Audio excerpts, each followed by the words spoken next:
Tankless water heaters, episode 60 of the gas service animated series.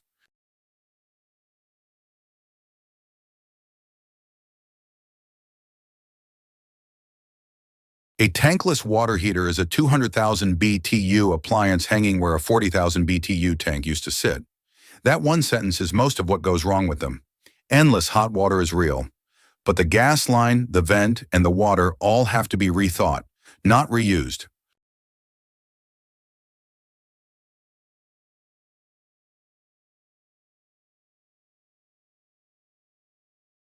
Start with the gas sizing trap. A 199 tankless draws roughly 5 times the gas of the tank it replaces, about 200 cubic feet an hour instead of 40.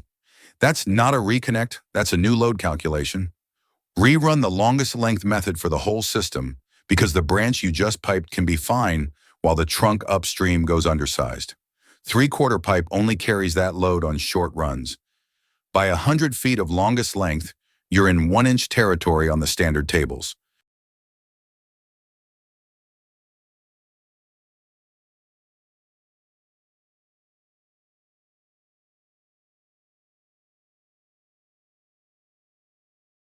Starved gas shows up in disguise.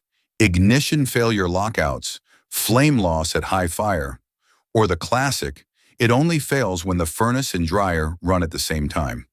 The test that settles it is a manometer on the unit's inlet port at full fire with every other gas appliance running. Static pressure can look perfect while dynamic pressure collapses under load.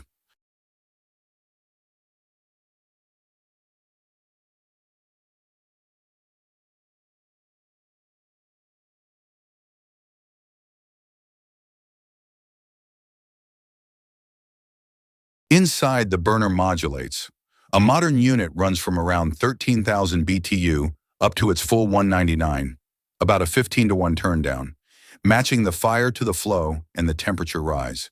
And it needs a minimum flow to fire at all, around 0.4 of a gallon a minute. A dribbling faucet gets cold water by design. Check the aerator and fixture screens before you condemn the heater.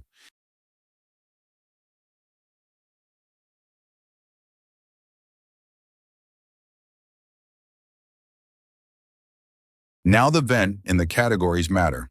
A non-condensing tankless is category 3. The fan pressurizes the vent and the flue gas is hot.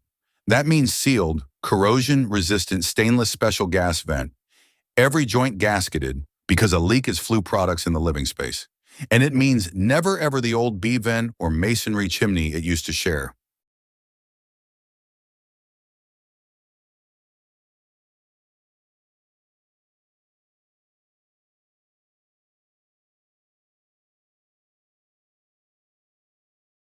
A condensing tankless is category 4.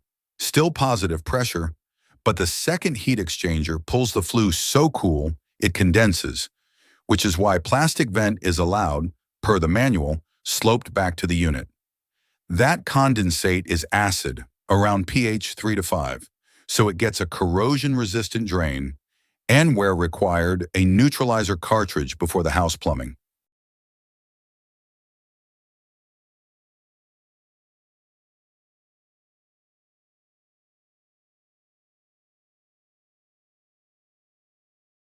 Water is the third system.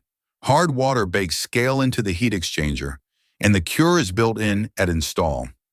Isolation valves with service ports and a periodic descaling flush with the pump and the solution the manual calls for.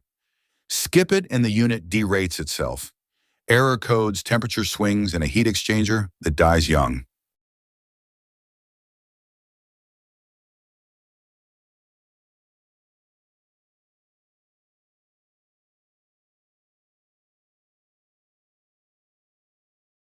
So the tankless method is 3 rechecks. Gas, longest length math, then dynamic pressure at full fire. Vent, the right category, the right material, sealed and sloped.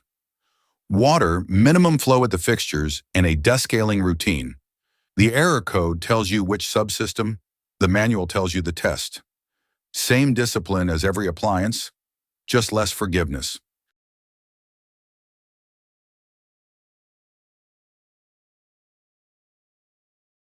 Tankless in one breath. It's a 200,000 BTU appliance. Rerun the gas sizing and prove dynamic pressure. Category 3 is sealed stainless. Category 4 is plastic with an acid condensate to neutralize. Respect the minimum flow and descale on schedule. Next, the modulating condensing boiler.